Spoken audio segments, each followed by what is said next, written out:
Pritshmëritë për numrin e turistëve në Shkodër për sezonin e sivjetëm janë të larta. Sipas drejtuesve të sektorit të turizmit në bashki, investimet e realizuara dhe ato që janë ende në proces pritet të kenë një ndikim të ndjeshëm në rritjen e frekuentimit të destinacioneve turistike. Sidomos rruga që do lidhë Shirokën, rruga kryesore pra Shirokën e Zogën edhe me Kufirin. Po ashtu ajo është një pikë shumë e rëndësishme që do jap një zhvillim gjithë vjetor, se liçeni është një perlë që Shkodra e ka dhe e disponon edhe me këtë ndërhyrje në infrastrukturë, po kërkohet që të shkohet më tej me operator turistik edhe me investimet që do të bëhen atë zona. Në kuadër të masave për përgatitjen e sezonit, nga bashkia një vëmendje veçantë po i kushtohet mirëmbajtjes së mjedisit përmes pastrimit dhe gjelbrimit të hapësirave publike. Ndërmarrja e shërbimeve publike në Bashkinë Shkodër ka bërë një punë shumë të mirë, sidomos me pastrimin, me gjelbrimin, me sistemimin e hapësirave publike dhe me ndriçimin sigurisht, për që të jetë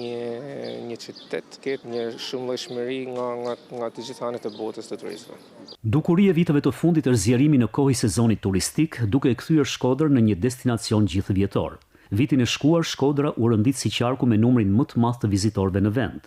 Nga janari deri në shtator të 2024-s, mbi 1 milion turistë vendas dhe të huaj vizituan zonat e mbrojtura të qarkut, kundër destinacionet më të frekuentuara ishin Velipoja, Thethi dhe Lumi i Shalës.